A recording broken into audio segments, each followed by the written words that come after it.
Dave from Nerdarchy here, for Nerds by Nerds, and today I have Sean McGovern with me, Power Score RPG blog and YouTube channel.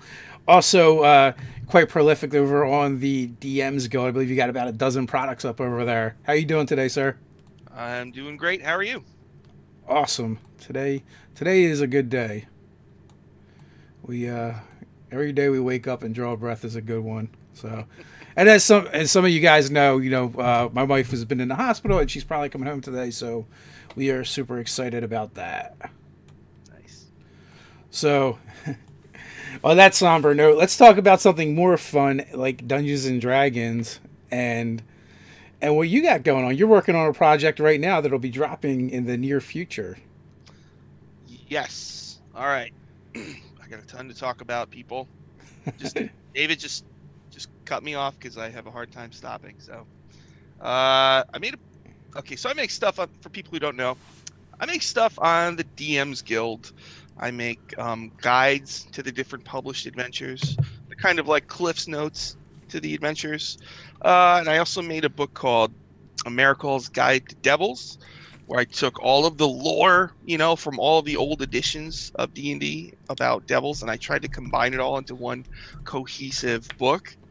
I also recently put out the Tomb of Annihilation Companion, which is kind of an expanded source book that just from when I was reading through the Tomb book of the things that I thought you might need.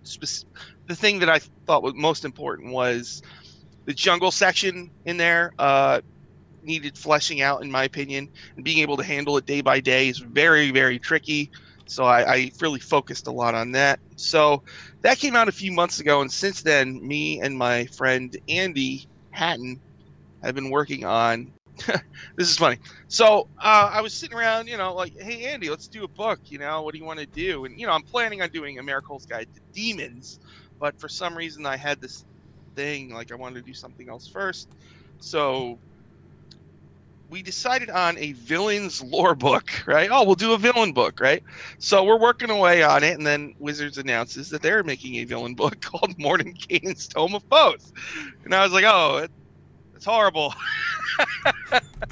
But so the only thing we could do is like, well, let's put ours out first. So that's what we're doing. So mine is Americal's Tome of Foes.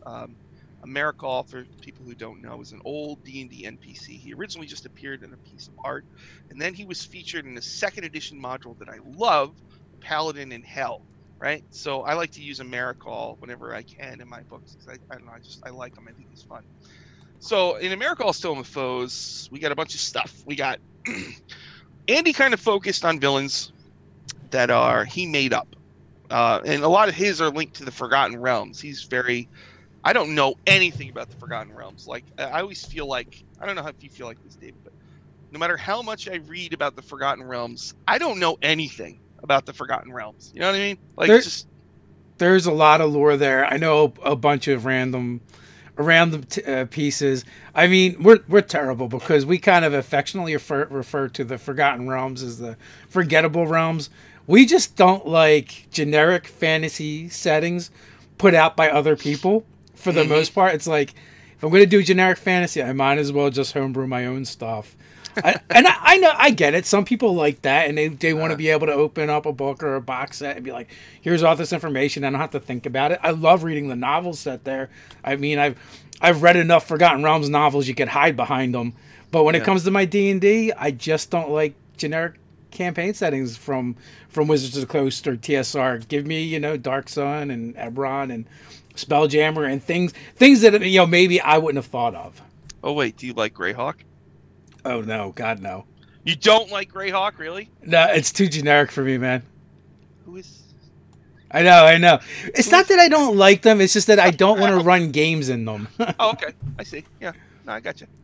All right. So, yeah. So I've got Americal's Tome of Foes. I have a thing. I like to take old stuff from old books and update it to 5th, and then take the lore from all the different products and combine it. So that way, as a DM, you have everything you need right there. You're getting a complete look at the thing. So I grabbed a bunch of bad guys from old editions that I like I know a lot of people haven't played Al-Qadim. That's the 2nd edition Arabian adventure setting. But one of my favorite products of all time is 1001 Adventures. And in that, there's a bad guy called the Head. He's just a lich that is a severed head. And his head just sits on a pillow on a golden throne. And what he did was he animated the corpses of all the previous rulers of this city. They're all called caliphs, and they all sit in his throne room and kneel and bow to him. And he's like I think he's a really cool bad guy. So I definitely statted him up, and I did that whole thing.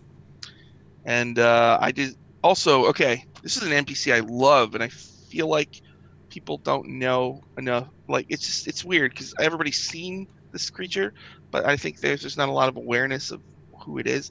So there's a very famous picture. It's the cover of Dungeon Magazine #1 of an orangish red dragon standing on a pile of treasure. And that's Flame. Flame is the red dragon featured in the adventure in Dungeon Magazine #1. So what the deal with Flame is they have made a bunch of Flame adventures over the years. So in Dungeon Magazine #1, it's Out of the Ashes. It's a really cool lair. It's just like a classic dragon raid adventure, but it's not boring. They came up with cool ideas, and to me, that's what matters the most. And so then they made a sequel in Dungeon #17, and that sequel is really crazy. They describe how Vecna died in that adventure. Vecna died, and somebody grabbed his eye and his hand and ran away. And it's in this valley of diamonds. It's really weird. And so Flame lives in that valley, in this huge diamond that's a building, and he lives inside of it. But there's a thing locked in there, and he needs to trick the heroes into busting it out. So then in 3rd edition, they made, I think it's Dungeon Magazine #100, they did Flame again. Now in each adventure, they have to explain how Flame was brought back to life. So as these go, it gets more and more ridiculous, So the second one might have been it. The third one is there's a clone. Oh, all right. The second one, I think he just got raised because of a wish or something. But in the third one, there's actually 2 flames. They raised his skeleton, so it's like a dragon skeleton zombie thing, and there's also a clone raised by Githyanki, who he had made a pact with. So the heroes in the third one have to deal with 2 flames. And then the fourth one, 4th edition, everybody's, I know a lot of people don't like 4th, but in the 4th edition one, he's a demi-lich, so it's just a floating head of a dragon, like a freaking. He's a demi-lich, demi-lich is just like a skull, but so in this case it's a dragon skull, and you have to go back in time, right? He has his phylactery. He has placed them back in time, so you have to go back in time to each of the previous adventures, find his phylactery, and destroy it in order to actually defeat him. So for me, right, I'm making this, so I'm like, oh god, how do I do Flame for 5th, right? I just came up with a whole bunch of ideas, and I kind of made. I feel arrogant to make the 5th Flame adventure, so I made the 4.5th one. And also, when you know all this information up front, any DM could, if they wanted to, run a Flame campaign and you can place those phylacteries from the start because you know everything. That's what I love about collecting all the lore, is when you have all the information, you can foreshadow and have everything make sense. So. I kind of laid it out so that way, if you want, you could run those adventures, and and find be like, the first time they're gonna be like, what is this? Whose phylactery is this? And how are they gonna know? You know what I mean? But so you can go through it like that, and that's one of my favorite things from the book that I did. And we did a bunch of other stuff. Zaz Tam is fully statted out. We did a huge thing on the Red Wizards of Thay. Andy actually made that you can make a Red Wizard, and converted a bunch of old Red Wizard spells to 5th. I don't know if anybody cares about this but me, but I went through every product, every D&D Next and 5th edition product. I pulled out every Red Wizard and every reference to the Red Wizards, and I kind of laid it all out there. So that way you have kind of a good look at the Red Wizards as they exist in D&D today. Because there's this thing called in Dead and Thay, which is one of the adventures from Tales from the Yawning Portal. There's this thing called the Thayan Resurrection, where there's actually rebel Red Wizards who don't like what's going on. So we kind of set it up so that way if you wanted to make a Red Wizard, you could say they're with the Thayan Resurrection. This is what the Thayan Resurrection looks like, all that stuff. So you've got, I just want to give people as much stuff as they needed to really get the most out of it. I'm envisioning you with a corkboard and string and push pins attached to Thayan Wizards throughout the 5e. Well, it's just like a big. I don't know why I just really enjoy doing that kind of thing. I don't know why. I've always loved doing it. And this one was a little. I was like, I don't even know if I should do this, but Chris Perkins in 4th edition wrote a column called The DM Experience, where he talked about his 4th edition campaign. He had 2 groups. Each group played once a week. They existed in the same world at the same time, and the world was called Iomandra. It was just a big sea full of islands ruled by dragons. And so one of his big bad guys was this woman named Osterneth. And Osterneth is actually a lich with a bronze skeleton, and she's an agent of Vecna. And inside her chest is this black heart. And that's the heart of Vecna, right? And there's a scene in one of his sessions where a hero attacks her and stabs her, and that dagger becomes empowered and can actually kill Vecna. So if you slay Vecna with that dagger, Vecna doesn't discorporate. Vecna is actually destroyed, right? So that's kind of one of the powers of the heart of Vecna. So I put a version of Osterneth in there, and I tried to stat out the heart of Vecna. I feel it's almost like it feels wrong to do it because that's Chris Perkins' thing. So, but there'll be a big apology in there, and just just go with it. Don't. How many pages are you guys up to with that? Oh, it's gonna be around 100. Nice. So I feel like we're all getting like a history lesson for D&D here as well. You have such an eclectic knowledge base when it comes to the game. And I didn't realize that was the demon's name from that picture. It's everyone knows the picture. Oh, you mean Flame from Dungeon number 1? No, the Paladin in Hell. The Paladin in Hell. Didn't you say that was the name? The demon's name, the famous demon they use. What is it? Emrakul? Oh no, Emrakul is the famous wizard who narrates the book. Oh, okay, got you. Yeah, but actually, what's funny? Monty Cook. Okay, Monty Cook. I love these kind of stories. Monty Cook had a character named Mal Havoc, right? He was just an evil wizard, and Mal Havoc's actually on the cover to one of his 3rd edition third-party books. Didn't he later start a company called Mal Havoc Press? Mal Havoc Press, that's yeah, after his character. So Mal Havoc was another one where it was like, can I stat out Mal? Should I? It doesn't feel right. And I said no because he used it in his third-party thing. And I feel like I don't want to get too crazy here. It's the gall. You know what I mean? Who do I think I am? You know what I mean? I didn't do Mal Havoc, but at one point in 2nd, Monty mentioned a demon lord named Thrall Havoc, and there are details on Thrall Havoc in a few 2nd edition products. So in America's Guide to Demons, I probably will. America's Guide to Demons is actually like 60% done. I've been working on it forever. So I've got Thrall Havoc there. I've got all the info. I might go nuts with it, make art, and do a whole Thrall Havoc thing. And still, it feels a little weird, but you just in the end, it's the DM's Guild. If you just ignore me, if you know what I mean. Not that big a deal. So yeah, that's my the Tome of Foes. That I'm shooting to get it done and have it out by Monday, but don't quote me on that. I'm sure you're gonna do things going on. I'm sure you're gonna do everyone a great service with it. And it's funny too. Dan Dillon showed up when you right after you were talking about Al-Qadim. Dan Dillon, yeah, he wrote the Genies. Kobold Press. Yeah, the Genie book. Yeah. Yeah, the gens in there. Very, very cool. I really like. I like that book. It's good That's stuff. one of his favorite his settings, and I'm like, oh, you talk about Alcadine and you summoned Dan Dillon. It's funny. So I'm kind of playing. I run games online. So right now I'm running the Tomb of Annihilation. I have 3 or 4 groups all in the tomb at the same time, and we're actually almost done.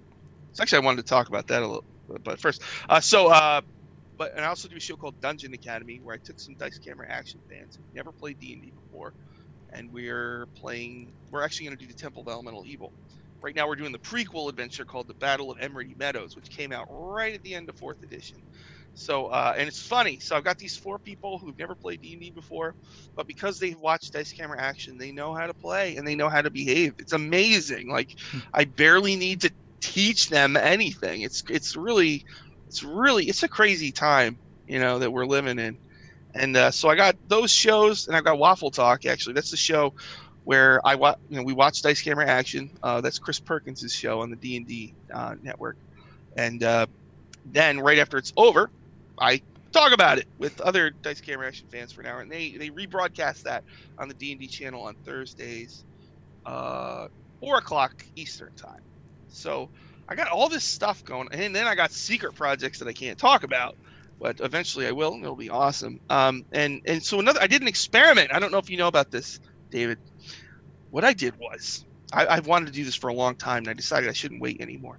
So I went on Twitter and I just said, hey, if you have a show, send me clips. I'm going to do like a best of March 2018, all the best stuff from your shows, because I feel like there's a million shows out there that aren't getting viewers just because every show is 2-3 hours. Nobody has time to watch them all. But I thought the best of would be a nice way for people to sample what's out there and see what's out there and maybe help people grow, because I hate the idea of a good DM running a game that nobody's watching, then they think they're terrible and they stop doing it, you know what I mean? And they're not terrible. It's just nobody knows where you are, and it's scary to invest all this time into something that might be horrible, you know what I mean? So this way it's like a 1-minute clip, bam, bam, bam, bam, bam. So immediately, like that day, I got a pile of clips, and I put it out. I mean, it was a piece of cake to make. It's so easy. You just put them all in a row. It took me no time at all, and it got a decent amount of views for my channel, and I'm like, okay, I got a thing here. So anybody watching, I am going to be doing that again this week, and probably, I'm going to be doing this for the foreseeable future, but I'm talking with other people. It might become a much bigger thing. I'm not allowed to say much about it, but there's big things in the works. So definitely, if you're interested, send your clips to powerscorerpg@gmail.com. Try to make them 1 minute or less, and give me some context, because some of them is like, what is happening right now? I don't even know. I have no idea what's happening. So, I got all this stuff going on. I got that book coming out, and then it's like I have my blog, which I'm struggling to keep up with. I went to, I live right by New York City, so I went to Brooklyn a few weeks ago, and we went to Manhattan, and we checked out the Complete Strategist. Kind of a sort of famous game store. So I'm like, I'm gonna write a review of the Complete Strategist, and I just don't have the time to sit down and type it up. I am gonna post that hopefully very soon. But what a crazy store that was. It's like really thin, really long, just 2 aisles. Like, I'm just saying, if you're like a fat dude, the aisles are gonna be a nightmare for you. You'll be walking. It's built shotgun style. Knocking product down left and right. But that said, it's an awesome place. I actually bought those. I don't know if you know the Dungeon Crawl Classics treasure chest things they sold a long time ago, where it was just a box. It's $50, and it had 10 adventures in it. And they had ones just sitting there, and I was like, oh my god! So I bought it, and it's awesome. And that store had just everything. They had everything. It was amazing. So if you're in Manhattan, you should check it out. It was a very, very cool place. It was just the amount of product they had. I mean, it's like stacked a mile high. And they had every Pathfinder adventure path. They had like those. I think it's Gale Force 9 makes those minis that you have to paint. I mean, you don't really see those. I don't see those in stores very much. They had all of them. Like ones from 4th edition. They had just tons and tons and tons of stuff. This was definitely pretty cool. It was a good pilgrimage, is what you're saying. Definitely. Hey, okay, so I think I've talked about all my stuff now. So, almost all of it. So actually, there is something I do want to mention since we have you on. Why not? We are like kind of rebranding and relaunching our Patreon rewards, and we've been kind of like writing them, but we decided to go a different route than what we've been doing, and we're going to be releasing within the next week or two a free month to whoever wants to check it out. We're going to put it all over the place for free. You guys will get access to it, and it's actually written by you. So you guys can be looking. You can look for that. Sean has written a couple for us. We send him one of our videos we do and go, "Hey, you know what? What do you think of this?" And he turns it into stuff you guys can actually use right in your game. And we've been blown away and really impressed with Sean's work. And the idea is we're going to bring in different writers at different times and do that with. At some point, I know Sean's going to get busy. We're not going to be able to monopolize his time, but we're really enjoying the stuff you've sent us. Thank you. I still think the first one was my favorite, Muckwuggle.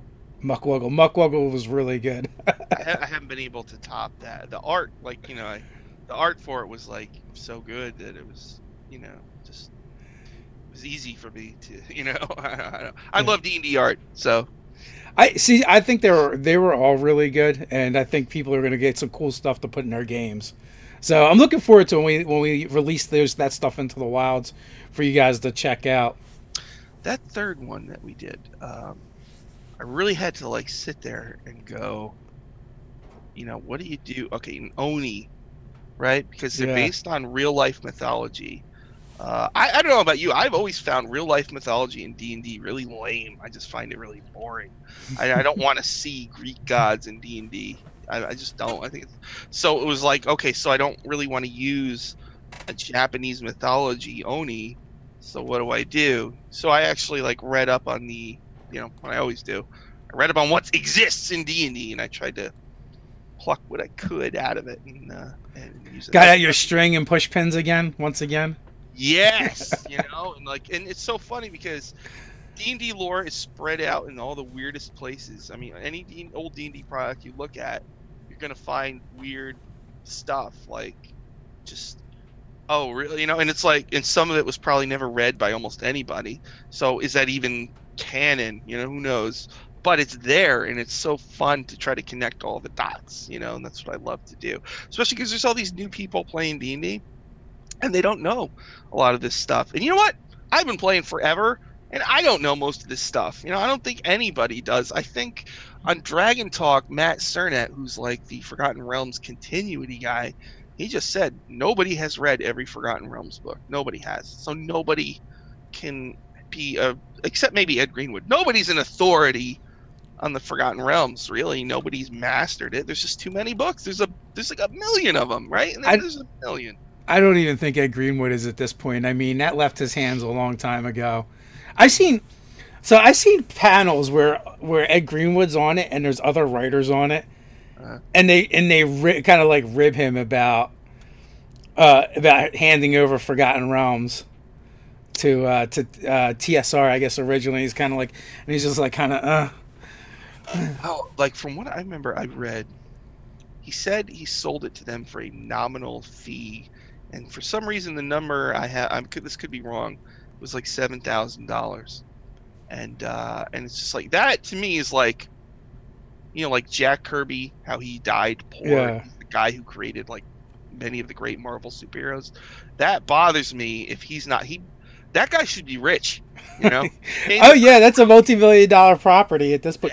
But I guess like there's a certain part to that too of going like, I don't know at what point he handed it over. So you don't know how popular it was when he turned it over. And as a company, as someone investing in something, you don't know. You don't have a crystal ball. I mean, I think they had an idea it was going to be good, but the thing I learned, because a lot of what I would do on my blog is lore. I like to go, all right, let's do a guide to the Mind Flayers. And so then I go through every product I can find, and I pull out everything in the Mind Flayers, and I squish it all into one big document. And when you go through all the old Dragon magazines, it's all Ed Greenwood. Every edition, he's always there. And when you go to those old ecology articles, he wrote like most of them. The guy came up with, I mean, he came up with D&D Hell. He created the entire thing in those classic articles. I think it was issue 75 and 76. But it doesn't stop there. It's like he was the original stage of Shadow Dow. Yeah, he created so much of what D&D is that I feel like even though he is a known quantity, I feel like he doesn't get the proper recognition that he deserves. To me, he's right there. Like there's Gary Gygax and Dave Arneson. He should be right there because they created it. And I don't mean to be I don't mean heresy or anything, but if you try to read the first edition PH and DMG, it's very hard. Nobody understood how to play the game. Nobody did. When I was a little kid, I mean, I had no idea, and I had to stick with basic, the BECMI stuff, because that sort of made sense, you know. But I mean, so then you had Ed, who came in and just created this mountain of stuff and all these fun details that make the game fun. And and here's the crazy thing: there's this site called Candlekeep where fans of the Forgotten Realms go to talk about Forgotten Realms lore. And he posts there all the time. If you go there, you will see him sitting there like every day creating more stuff for you to use in your game. So one day, I couldn't believe this. Somebody had asked, I Googled this years ago, going to the bathroom in D&D. So someone says, "Hey Ed, well, what do people do if they have to go to the bathroom?" And he promptly cut and pasted this giant article about what the people in the Forgotten Realms do. People have these scented handkerchiefs that he's got a name for them. He tells you like what kind of herb it is and how to maintain them. And they keep the handkerchief, and when they have to go to the bathroom, then they use the wipe thingy and they clean it off and they go on their way. It's like, this freaking guy is amazing. He's amazing. He just pumps it out like it's nothing. You know, I would never. I mean, it's just. And then if you look up, I did years ago on my blog, I did the great list of food and drinks, because I think most DMs, when you're doing a D&D thing, there comes a point where the group goes out to eat, and you're like, well, what's on the menu? And you're just kind of like, and maybe you can think of one or two things, but it's like, this is a restaurant. There should be a menu. So I made the great list of food and drinks, which is just, I went through, because if you go through old Dragons and Dungeons and products, there's tons and tons and tons of food and menus and stuff. There's a great 4th edition article about inns and all that kind of stuff and all food, drinks. So I took all of that junk and I put it into one big freaking list, and I sorted it by food, by what poor people eat, what regular people, what rich people eat, and then plainer food, underdark food, and then I got to elven food, right? So, I'm like, oh, let me Google elven food. Of course, where do I end up? Candlekeep, right? And Ed Greenwood has this freaking like 10 billion word article on elven food, where it's just like, they have a salad called cress, and they have a special vegetable, and it's all really like incredibly well thought out, and you're just like, this freaking guy is amazing, and we should build a statue to this guy. This is insane. It's like, and it was just elven food, that was it, and it was more information on just elven food than anybody's written about any kind of food in D&D. It was unbelievable. And hey, do you use does this ever come up in your games where people want D&D drugs? Oh my god. I have my Scarlet Sisterhood game, several of the characters have a halfling pipeweed habit. And then in my other game, my in-person game, my Gobelos, right, they're rangers, goblins that are modeled after juggalos. They don't cast Goodberry, they cast Good Mushroom. And like I literally had an encounter planned where I was going to use an evil druid. They went and scouted out this like mansion, out in the wilderness, and they got bored because waiting for the rest of the party to show up, so they start capturing small woodland creatures, getting them high and chucking them over the wall to the place they're scouting. And I'm like, so And if guys listeners, they've heard me talk about this before, but I'm like, I didn't need an evil druid. I just needed a regular druid. So, hey, Fantasy College, thanks for the super chat. Greatly appreciated. Have you worked on any collab projects yet in the DMs Guild? This Miracle's Tome of, well, a little bit. A while back, you know, towards the end of making the Devil book, it was like, this thing is killing me, you know. So I put out a thing. Does anybody want to make stat blocks? You know, I'll pay you. So a few people responded, but almost all of them fell off immediately, except for Andy, who was just like, he was just pumping them out. Like he would do 4, and he's like, do you want me to do more? And I'm like, yes, do more, you know. So he and then, you know, the Tomb of Annihilation Companion, he did some stats for that. And so I thought, because there was I think Mike Merles had mentioned, you know, as a DM's Guild creator, I think everybody's ultimate goal is to work for Wizards. So part of these products is sort of like your tryout, kind of. That's how you could look at it. Like, I made this. Look how good this is. Look how great I am. You should probably just hire me. You know, that's kind of how it is, right? And so I always got my eyes peeled for what they say about the guild and what they want to see. And one of the comments that they made was they wanted to see people collaborate more because they think better ideas come from groups of people than just one person. That's true. And the other thing was, you know, the Guide to Devils was such a mountain of work that I thought it would help to have somebody else. So Andy and I just collaborated on this, and yeah, so that's kind of I don't know if you know this, you're not allowed to put branding on your DM's Guild products anymore. Yes, I've heard. I used to put Power Score RPG and my big Trajan Pro font on the bottom, you know, so everybody knew. I can't do that anymore, but I've been, you know, I've had a couple books come out that are Miracles, blah blah blah blah blah. So to me, it's like, it's not that big a deal because I can just put Miracles, blah blah blah blah, and on my blog I'll slap it right on the sidebar. Yeah. Oh, okay, that's Sean's thing, you know. So for me, that doesn't hurt me very much, but I don't really have strong feelings on that. But I do feel there's so many things. Okay, so here's some ideas I had. Somebody should do this, I hope. There's a lot of people making stuff on the DM's Guild that is going unnoticed, and I don't think it's because it's bad. I just think it's because there's so much stuff out there, and it really bothers me to think that there's all these creative people making cool stuff that are getting frustrated, you know, and going, oh, I sold one. I'm in a unique position in that I had this blog, and the guides were very, very popular on my blog, and the Dice Camera Action recaps are very popular, so I get a ton of traffic on my blog, and so that means that people know who I am, and they click on my links, and they go to DM's Guild, and I think that's why my stuff sells a bit more than other people. But people who don't have that base, you're just throwing your stuff out into the wind. And on the DM's Guild, it'll show the little bar of what's new, but there's so much stuff that it goes to the side. After one day, you're off the main screen. And I would love it if somebody would sift through that stuff and maybe try to make some kind of compilation, work out a deal with them. Get the good stuff. Do like a best of the DM's Guild, or the modern version of Dragon or Dungeon Magazine, where you collect it all into a monthly thing.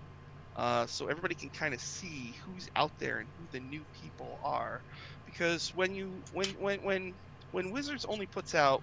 Wait a minute, I think someone's doing that to an extent. Are they really? Oh man, what's his name? Something Black.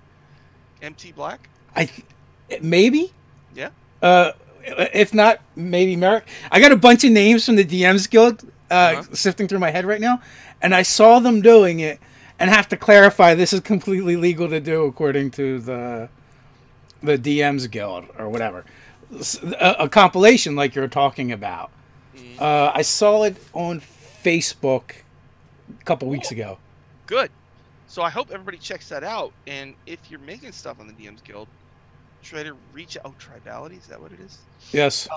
Okay, so you should reach out to them, because DM's Guild is so, there's so many people making stuff for it that I think it's just hard to get noticed. Well, here's the thing too, like, and I'll throw this out there, and if you know anybody, if they're good writers and they want to write an article, particularly about stuff they're doing on the DM's Guild, we are always accepting volunteers for writing, and our site does fairly well. I mean, we got 70. We just broke another record last month with 71,000 views for the month.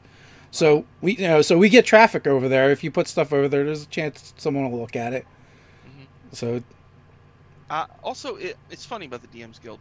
The things I like to write are the things that nobody buys. Adventures. It seems like single adventures don't sell, but compilations of the adventures do.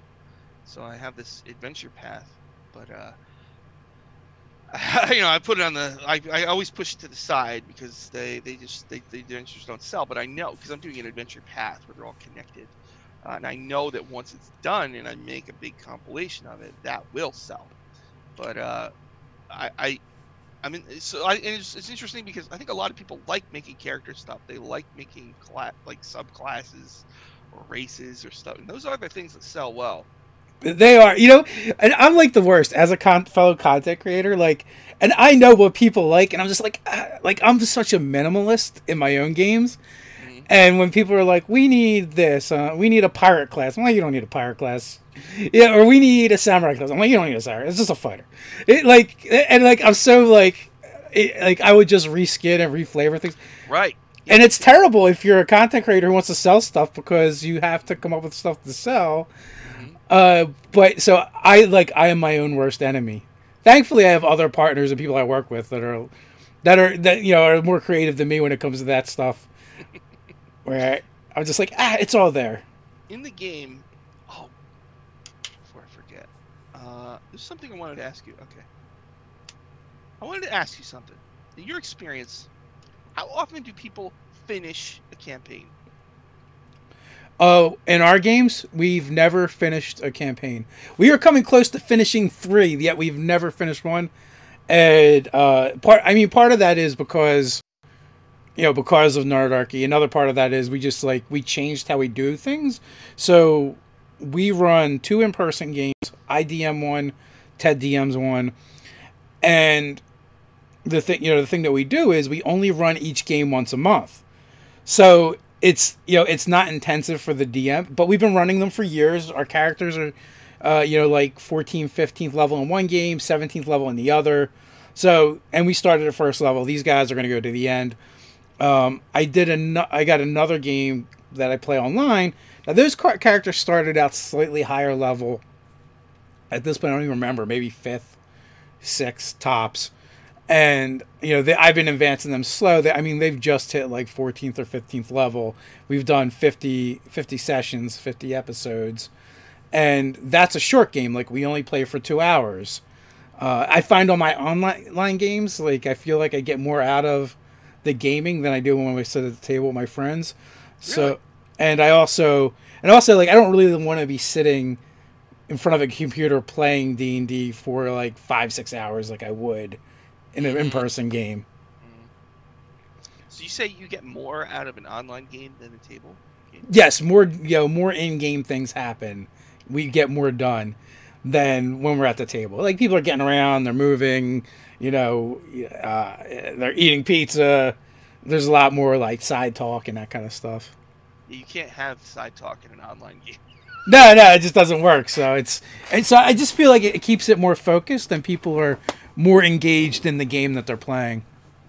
Yeah, online games, because they have that weird thing where you can't really talk over each other because nobody will hear anything. So it's really awkward in the beginning where you have to kind of just, everybody's like, oh, sorry, and they all have to stop. It's weird, and it takes quite a while to kind of. I'm still kind of trying to get past that kind of awkward weirdness. But as far as people finishing campaigns, okay, I've told this before, but for people who never met me, which is most of you, I ran games. I was a professional DM. A game store would pay me to run games probably from about 2008 to 2014. I would run 3 games a week. And so during that time, I learned a lot of things I had no idea about. And the one thing I learned was people don't play as much as you think they do. You know, I always had it in my head that there's all these people out there playing every week awesome games, you know, because they would tell you about them and they would make it sound awesome, right? But the truth is that most people don't play that much, and most of the time, from what I saw at that time, I don't know if it's still true, most campaigns don't make it more than 7 sessions before they fall apart. That was so weird to me, and like kind of distressing and disappointing. And I feel like, so I was looking at my, you know, I'm running Tomb of Annihilation online, and I'm almost done. So I went on YouTube to look for other games to see what other people had done when they're in the tomb, and I couldn't find anybody who was in the tomb. And I found 2 shows that started the same time I did, and they haven't posted anything new in 2 months. So it could just be that they haven't posted their recordings, or it could be that the game has died, right? So that's a huge bummer to me, because in Tomb of Annihilation, to me, by far the best part of the adventure, the part you should definitely play, is the dungeon, but nobody's getting to the dungeon. That makes me want, like, cry, like, brutal, because, you know, you kind of have to a degree, suffer through the jungle. It's hard to make the jungle interesting, and even when you think you have a good plan, it could drag. It's so easy for those long travels to drag, like in Tyranny of Dragons. I think that chapter killed tons of campaigns. And Out of the Abyss, all the walking with all those NPCs, I think that's something that's very hard to run, especially if you're a new DM. So that really bugged me a lot, and that kind of made me think, is that still happening? Are people still not getting that far into their campaigns? I feel like they are getting further, but I do wonder, you know, if that's still a problem. And here's the other thing, is that a problem? Because if somebody stops their game just because they get excited about something else, they're still playing, right? So I guess it doesn't matter, but that just bugs me, just because it's like, I want to hear about what people did in the dungeon. I'm running all of these rooms in this dungeon, right? And I'm just like really, because, you know, my brain, you know, is not, I have ADHD, like, severe, and it's like hard for me to study this stuff. So every room, like every session when I finish the tomb, I look at the things I screwed up immediately. You know, I go, oh, I should have done this. Oh, I forgot about this. I mean, there's one that I just totally blew, and it's online. And so I'm like, you know, like, oh, everybody's gonna see how bad I screwed this room up. Nobody has said anything because they haven't seen it. They don't know what I'm talking about, because they're not going through it. There's 2 people in the chat. Condor DM says he's finished at least 80% of his campaigns, and Dan Dillon says the vast majority of my campaigns have completed. Which I don't know how they do it. Like, I've been playing this game with the current incarnation of our group, let's say, for 20 years, and my friend Mark goes, you know, for us to get, because we have high level characters for the first time ever, he goes, for us to get to a 14th level character, we would have had to start at a 12, you know, so it's just not happening. You know, for our games, and we actually just this past weekend we played in Ted's game, and we figured out that we've had more people leave this game than are currently in it, and we still have a decent sized party, like 5 to 6 players, and we've had more people come and go than are currently in the party. The main way that I have been able to finish, because, you know, I don't finish all of them, but I finish a lot of them. But I think I play a lot more than other people do. So, but what I learned was, you play every week or every other week, and if 1 or 2 people can't make it, I don't care. We're going. If we have 3, maybe even 2, we're still gonna freaking play. Otherwise, we're never gonna get done, because people just aren't gonna make it every week. Yes, yes, so much yes. Because you know what? Like, I'll run my Scarlet Sisterhood game, and I've run with 2 players. We play online. And, like, when people are like, I need a DM player character because I don't have enough players, or we can't play without this party role, or we can't do this, I'm like, bullshit. Especially in 5e, it is so easy to just go, and especially because we run all homebrew. I make the stuff up as I go, and it's always tailored to what they're doing. Like, yeah, you can't. Of course, you can't run for a 6 party member party when you have 2 players. No, you tell a different story. That's all, and that's the great thing about Dungeons and Dragons. You can tell all kinds of different stories, but tell the right story for the right party, and it works out great. You'll have fun. Your players will have fun, and sometimes it works out better because you get to tell stories that you otherwise wouldn't have got to tell because they don't work with a large party. Mm-hmm. Oh, small groups. I love small groups, man. The smaller it is, the more comfortable everybody is, and the more they'll role play, and the deeper you can focus on them. The bigger the group is, the more kind of, tense everybody is. There's more of a chance of an interpersonal conflict, which is, to me, was at least the bane of D&D, was the problem player. I think that's why all those games died so much, was because of that one person. Or DMs who underestimated the pain of being a DM. They're like, I think a lot of them are like, this is not worth it. Yeah. And they stopped. It's just horrible. So, Nerdarchy Doug has a question. Could Toon be run well in old school style where you just begin at the dungeon entrance? That's his, kind of his question, and that would be a solution to no one's running that. Yes, definitely could. You can easily do that. I think it would start at 6th or 7th level, and you just go. Yeah. There's nothing stopping anybody from doing that, and you should do that because that is by far the best part of this book. The shrines before it, I was looking forward to them, but frankly, they weren't that great. So I would definitely do that. And don't feel bad about doing it. The dungeon is freaking awesome, and it's gigantic.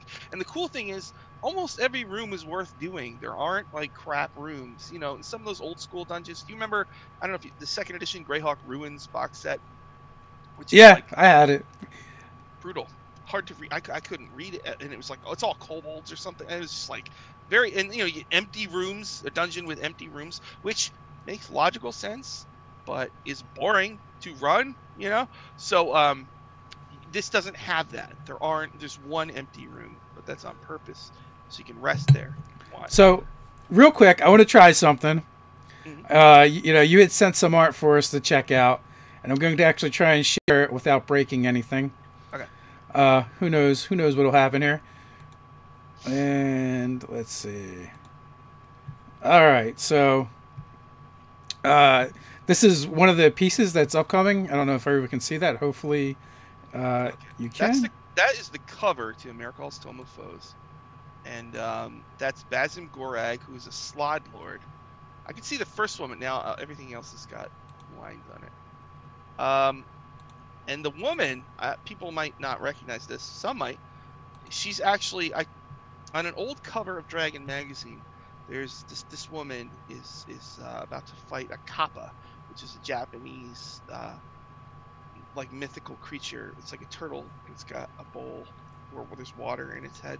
And so I took that woman and put her on the cover. What I try to do on every cover or in these books, I try to use characters from other pieces of art in D&D. So she's from an old dragon cover, and Basim Gorag is an old Slod Lord that was kind of in some side stuff that I thought was really cool. A 2-headed Slod Lord. I just thought that was really cool. So put that in there. And on the it's funny sometimes as I use these iconic characters, but people don't recognize them.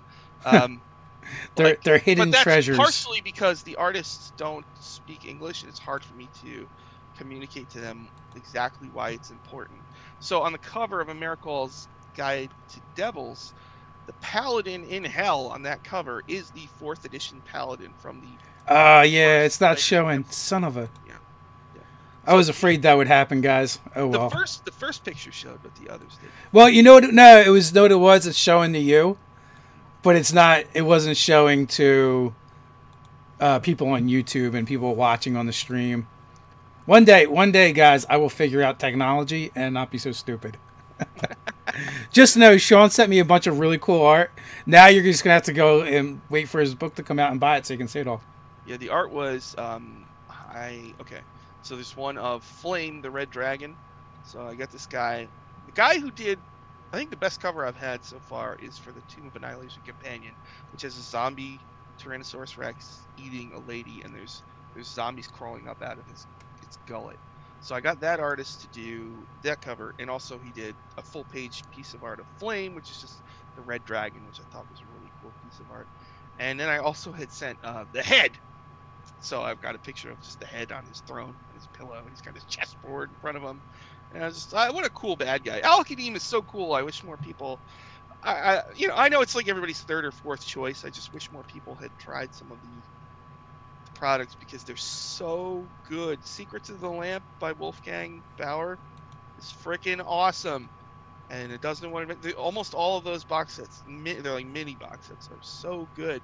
But you know what? There's only so much time. I get it. People, and back then people had to pick a setting. So it would be like, oh, I'm going to do Planescape, I'm going to do Spelljammer. And once you pick one, that's years of gaming. You're done. Yeah. That Eberron was the only setting that I actually ran for any amount of time. Really? Yeah. You ran Eberron? I did run Eberron. Oh. And I liked Eberron because it was just different than it's something I wouldn't have come up with. That's why I liked it. Like Dark Sun. I like Dark Sun because it wasn't something I would come up with. But Dragonlance, Forgotten Realms, Greyhawk, they're all just generic fantasy with their own spin on it, Now I love reading the novels. Reading the novels, and people should play them if they want to. It's just like, there was elements from all of them I would take, like Draconians. Oh my god, Draconians are the forerunner to Dragonborn, except for they were so much cooler than Dragonborn. Yeah. So again, because I'm running the Tomb. We're just about done. Probably in a few more sessions we're going to do the final battle, and I don't want to spoil it, but they're probably all going to die. It's insane. But I've been saying that. Here's what I learned about the Tomb. It's a deadly dungeon. It's not that deadly. They lived through the rooms I thought they were going to die in. Part of that is because I would screw up little things, but the one big one, I don't want to say too much about it, but there's I thought you killed a bunch of people recently. In the beginning, 3 people died in 3 consecutive sessions. Since then, nothing. So, it's just the rooms are tough. You know what? Part of it depends on your players, because when I play D&D, I'm a turtle. I don't want to. I poke everything. But if you have players who just run willy-nilly, they're gonna die. So if you're a DM and you have players like you think that would be fun, and also if you have players who can handle dying, because God, that's a thing. First time I killed Ted's character, he had tears in his eyes. He didn't cry, but it was so close. This was like 20 years ago, and he was like probably like 16 to 18 range, probably like 18, and he'd never suffered the pain of character death. How long? Really? How long had he been running the character? That character, I want to say maybe a couple months. Oh, okay. And he almost cried, really? Yeah, not years. Yeah. Never. How did he die? How did he die? Man, I eviscerated the party over several encounters. I don't remember what his death was. Okay. I know my brothers drew out all their deaths though. I know, like, someone died to a I think someone died to a gargoyle. I think someone died to there was a monster. It was like a stained glass window golem or something. I think someone died to that. And I think someone got the killing blow from an imp as well. Wow. Really? Wow. Yeah. You guys level slow in your games? We not now. Like, we don't use XP or even milestones. It's like, I think early on we're like every session a level, and then we went to every other. So we generally do like every other session a level. Mm-hmm. That's good. Yeah. So my team game is almost done. We should be done in a few weeks. So I was thinking. So I'm kind of planning the future. All right. So what am I going to run after this? Right? Because I have my Planescape game. With my friends. What I do on Monday nights. That's not. And then there's I'm thinking I really want to run Shadowrun. But the rules I don't understand. I'm too stupid to understand the rules. I will never understand them. So I'm kind of reconcile. I'm still gonna run it. I'm just gonna run it wrong. And so I'm thinking I'm gonna run it because Shadowrun is such a cool setting that I feel like And you know, it is fun, like, because the rules involve you get like 12 d6s and you roll them, and fives and sixes are good. You don't add them together. You just look at the results. Fives and sixes are good. Ones are bad. You know. You're like, all right, boys, it's time to make it rain. You guys going to the strip club? No, we're playing Shadowrun. D6s everywhere. Well, and you could also go to that club in the game. And so, Shadowrun, for me, Shadowrun is all about motorcycle chases and smoking, you know, and just pretending to smoke, you know, and just doing crazy stuff and shooting at each other. So I was thinking I'd probably do Shadowrun. Then here's the weird thing, right? So I say to my Toon group, okay, guys, we got a million ideas here. I guess the new 5e adventure isn't coming out for a while. So, like, what do you guys, what sounds interesting to you? So I threw a bunch of stuff at him, right? We could do Hell's Rebels, right? I've been waiting to run this a long time, the Pathfinder path, Hell's Rebels, where there's a city, right? And they worship devils. And the people have had enough, right? And so there's the rulers giving this proclamation, declaring new laws that are just beyond the pale. And so there's a riot. That's how it starts. So the characters are rebelling against this thing. It's just like, that first adventure is so freaking awesome. It's like I dying to run that. So I'm like, do you want to do Hell's Rebels? And I said, do you want to do Spelljammer? I always loved Spelljammer. I know it's a little goofy, but it's a lot of fun. And really, one of the best campaigns I ever played in high school was Spelljammer. I mean, it's just freaking amazing. Once you get to the point where every character has their own ship, it becomes a complete, it's just like an amazing thing, you know? Everybody's got their own ship, they've got their own crew, and we're all going here, and we're all going, it's just amazing, so much fun. Right now, Pruitt from WebDM's running a Spelljammer game, as is our own chief and nerder Doug. But it's funny, because I was going to bring this up when you were talking about food, because they do their session 0, and for whatever reason, it becomes very food-driven. And the game, so their game is I think they're being contracted to write a cookbook. So they're going out into the Spelljammer verse to find unique dishes to make and put in this cookbook. And the very first session is they're in a cook-off. Really? Yeah, and what is it? Flaming bouillon is one of the dishes that they go set out to make, and it's just hilarious, the stuff that they go on. It's just ridiculous. Like Pruitt's game is like super serious, and then like Doug's game is just a chuckle fest, because they're just doing ridiculous things. All the characters are like weird races, and they're just having a blast. Well, Spelljammer is like, I mean, you go through that Monstrous Compendium, and there's some goofy stuff in there, and so it's not for everybody, but I would say to anybody, you can get rid of that goofy stuff. You don't have to use it.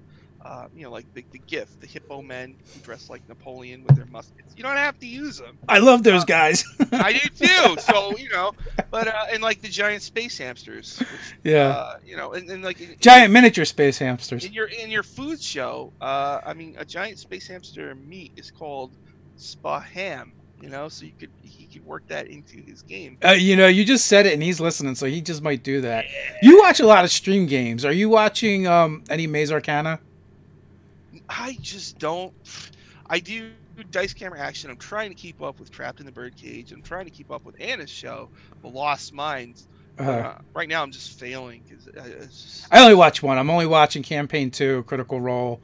And like it's just a huge time investment. I asked because someone in the chat, Full Mithril Master, had asked about his Rudy's new show, and it sucks because I'm like friends with these people that are running these streams. I just don't have the time to check out their stuff. You know. That's why I got the clip show. Yeah, there you go. And we got Secret Project on my clip show that might solve these problems, everybody. I can't talk about Fight Club. I was specifically told that. Oh, yeah. Oh, so he's saying they're starting at level 0. I think I saw that too. I saw that too. Andrew Knapp, SR2 Joker, ran an awesome game a couple years ago, and it was they called it the commoner or peasant game. And they all start at level 0.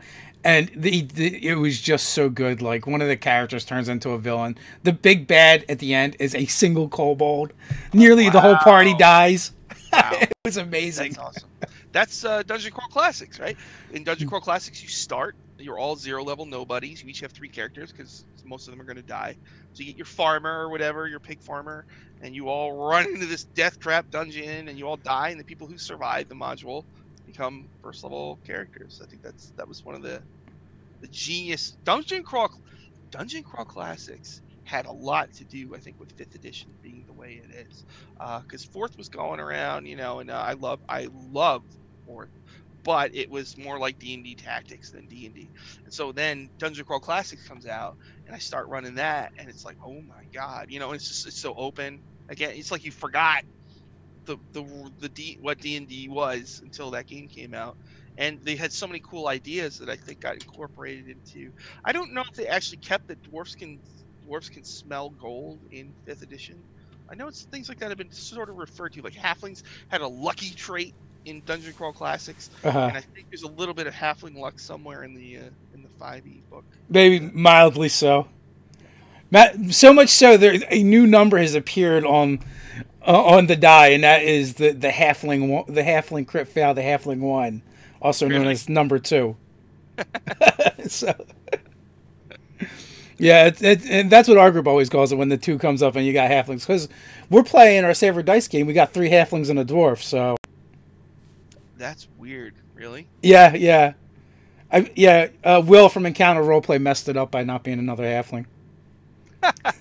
So, and I think we all like independently decided we wanted to play halflings.